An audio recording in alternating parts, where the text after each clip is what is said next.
us. It does not come as guaranteed outcome or predetermined plan or promise of a happy ending. Hope cannot be imposed. Hope cannot be commanded. The hope of God with us is courageous, risky, unfolding. The hope of God with us is collective, liberating us from complacency. Hope is gestating in darkness. It comes unexpectedly and demands our participation. Prepare the way for hope with courage. May hope be birthed among, within, and through us this Advent. Let us breathe in the peace of God, the light of love. As we begin worship, we acknowledge that we are on the unceded traditional land of the Coast Salish people. We honor with gratitude the original stewards of this land, the Duwamish tribe, who are still here. As we begin this Advent season, we are mindful of the suffering in the Holy Land. Nearly 2 million Palestinians have been displaced since October 7, 2023. In planning this series, we wanted to bear witness to that. Only the pain we name is available for transformation. Our series asks us to consider Mary's new song of liberation. What is that song for us today?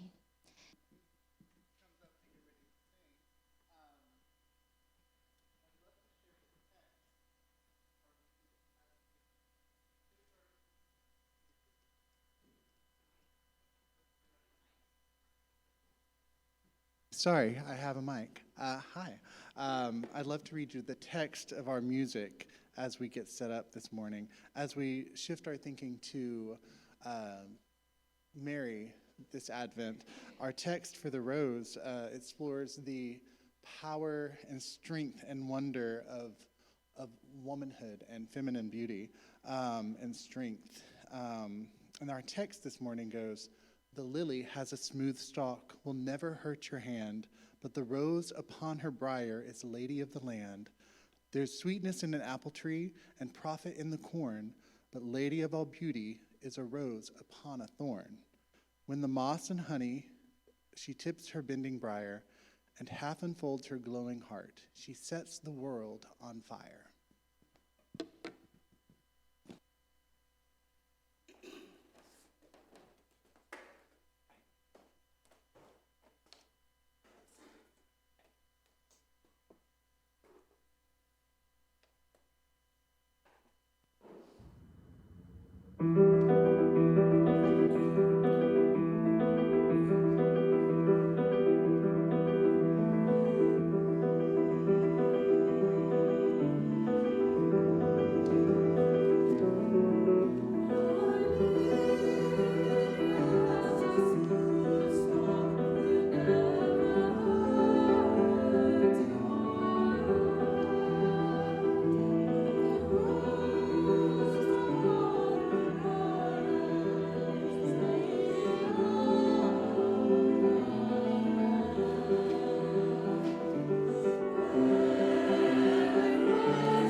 The Old Testament reading is from Isaiah chapter 2, verses 1 through 5, and this is the NRSV version. The word that Isaiah son of Amoz saw concerning Judah and Jerusalem. In days to come, the mountain of the Lord's house shall be established as the highest of the mountains, and shall be raised above the hills. All the nations shall stream to it. Many peoples shall come and say, "Come, let us go to the mountain of the Lord, to the house of the God of Jacob, that he may teach us his ways, and that we may walk in his paths.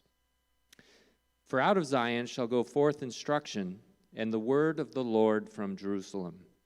He shall judge between the nations, and shall arbitrate for many peoples. They shall beat their swords into plowshares, and their spears into pruning hooks. Nation shall not lift up sword against nation, neither shall they learn war anymore. O house of Jacob, come, let us walk in the light of the Lord." And from the New Testament, Romans chapter 13, verses 11 through 14, from the Message. Make sure that you don't get absorbed and exhausted in taking care of all your day-by-day obligations and lose track of the time and doze off, oblivious to God. The night is about over, dawn is about to break. Be up and awake to what God is doing. God is putting the finishing touches on the salvation work he began when we first believed. We can't afford to waste a minute. Must not squander these precious daylight hours in frivolity and indulgence, in sleeping around and dissipation, in bickering and grabbing everything in sight. Get out of bed and get dressed. Don't loiter and linger, waiting until the very last minute. Dress yourselves in Christ and be up and about.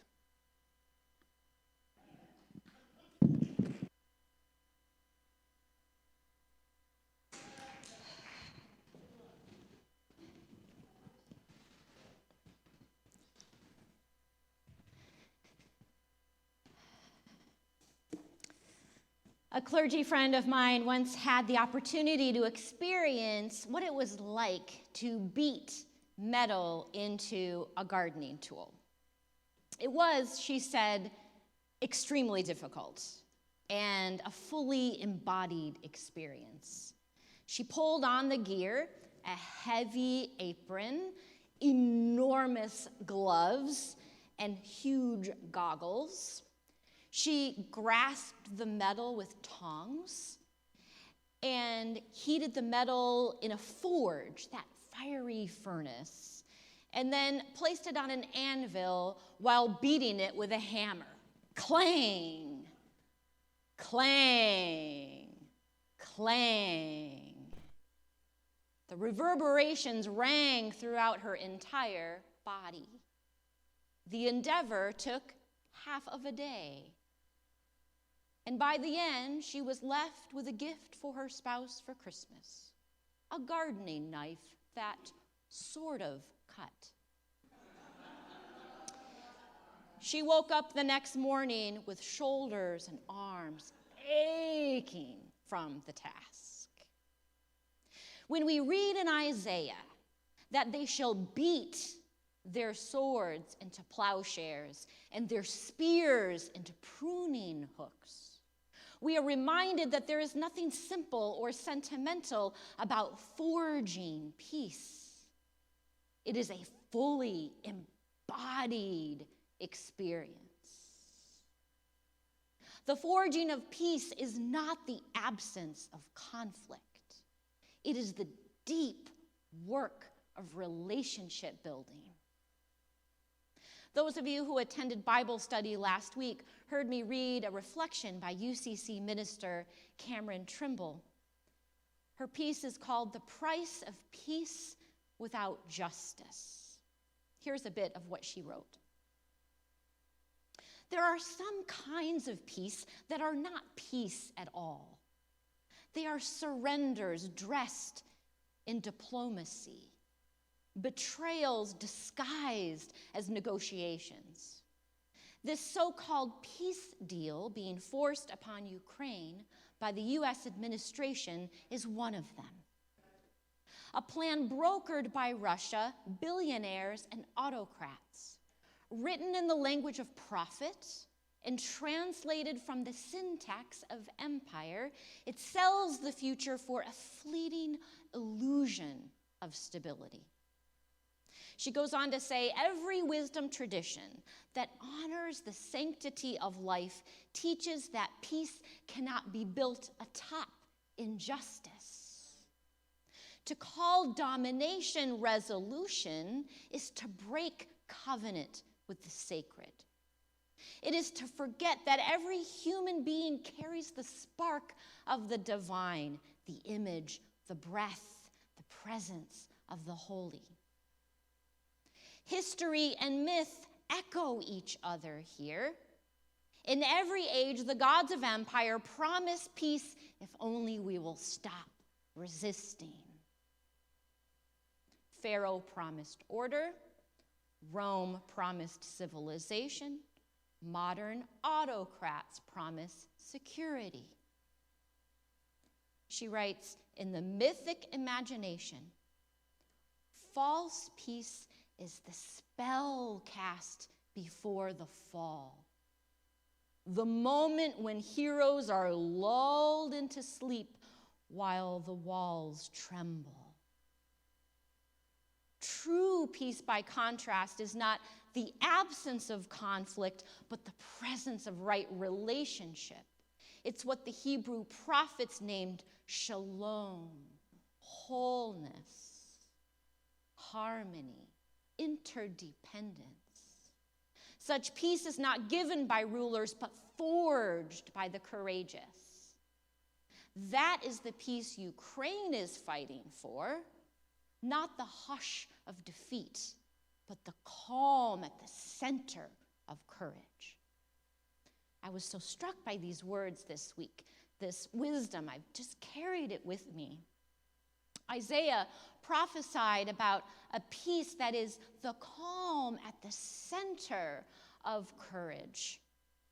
A peace that doesn't cower in fear, but builds, creates, innovates. It is revealing that our administration calls the Department of Defense the Department of War. Naming it the War Department, looking to stir up trouble, to incite violence, is to forget that every human being carries the spark of the divine, the image, the breath, the presence of the holy.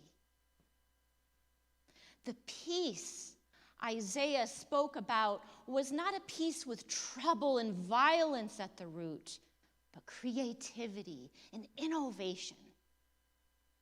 They shall beat their swords into plowshares and their spears into pruning hooks, turning weapons of war into tools for growing. Now, we might need to make some changes to embody this kind of faith. We might need to consider how we might be distracted, or what we may need to lay aside, or who we need to forgive. What do we need to do to engage in the forging of peace? The reading from the book of Romans says, get out of bed and get dressed. Don't loiter and linger waiting until the very last moments. Dress yourselves in Christ and be up and about. I'm picturing my friend with her big apron, her gloves, her goggles. Dress yourselves in Christ. It's an embodied faith we are called to live. It is not something we check off from a list. We must live it. We must be immersed in it. And it means that we must be ready to see Christ in our midst, ready to love, ready to forge peace. There is a kind of peace that is silent, that sweeps conflict under the rug, that we push out of our mind hoping that it will go away, but the conflict doesn't go away.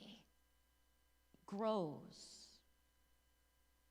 God calls us to a just peace that is not silent, peace built on the foundation of justice. In her book, The First Advent in Palestine, Kelly Nikondeha wrote that the work of naming suffering is the work essential to Advent. Only the pain we name is available for transformation. What I fail to see, I fail to lament. And if I cannot express grief about the brokenness around me, then I remain trapped, a harm to myself and to others. When we grasp our humanity in all its vulnerability, seeing it unvarnished amid our suffering, the meaning of incarnation penetrates deeper within us. God is with us where trauma hits hardest. That God will rise, scars still etched in skin, should not surprise us, given God's first advent in a land replete with injustice and pain. We so often sentimentalize the Advent season. Mary, meek and mild? No way. No, Mary was from Galilee, a center of resistance against the oppressive Roman rule. It is sometimes said that the land of Palestine is the fifth gospel, a living witness to the life of Christ. We cannot talk about Advent without bearing witness to the suffering of the people of Gaza. And we name our country's complicity in the genocide of Palestinians. We lament the ongoing strife. And we condemn anti-Semitism. Our hearts ache when we hear of the pain, the violence, and we want God to hear us. That all people should be treated with dignity, to have their basic needs met, to not live in fear. And this takes a just peace, not simply the absence of conflict, but a building, a tending, a growing. And it might feel like there's nothing for us to do in the face of the enormity of this. But people are mobilizing. One call to action that I read about this week is for a nonviolent boycott campaign against Chevron. Chevron is the leading company fueling the genocide of Palestinians. There is a concerted effort by Christians to participate in this boycott. Boycotts lead to real change, and it's something everyone can do. Peacemaking takes creativity and innovation. It might require going into the fire and making something new. And there is something for everyone when it comes to this kind of peacemaking. The last few years, Alki UCC has participated in the Festival of Trees at our sister church, Fauntleroy UCC. This is a wonderful outreach project where organizations bring a Christmas tree, decorate it in a theme of their choosing, and the whole community is invited to come throughout the entire season and vote for their favorite trees by placing items for the food bank at the base of the Christmas trees. It's such a countercultural idea for the season to have groups, all different organizations, come together to create something beautiful or fun or quirky, maybe really weird. There's been some really interesting ones, not for the sake of accumulation or consumption, but for wonder and for sharing. Our church is known for submitting some very creative trees over these last few years, and this year is no exception. Because in this season, in 2025, many people are having a much harder time getting food on the table. And so our tree itself is made of canned food. Yep, our tree itself will become the sharing. And we have the opportunity to add lots more pantry items to the base of the tree, and maybe some of the others too. You'll have the whole season to do this, and a group of us are going to go all at once this Wednesday at 2 o'clock, so we can go bring some items for our tree and pray a blessing on it. So if you're interested, if you happen to be free this Wednesday at 2, come here and we'll carpool over there together. I imagine that it's really hard for a family to experience peace when their basic needs are not met. And that lack is a direct result of unjust systems. Sharing food is something our church can do. Only the pain we name is available for transformation. So let us name it. The forging of peace is not the absence of conflict. The forging of peace is creativity. It is innovation. It is the deep work of relationship building. It is boycotting Chevron. It is building a Christmas tree out of food that we can share. And it is so many more things. Our only limits are our imaginations. And working together, we are limitless. Mary, she's not only a historical figure from way back in the day. Mary is everyone. We are birthing something new. We all have a new song in our heart. So let us sing. Let us forge a just peace. Let us live into Isaiah's vision of war no more.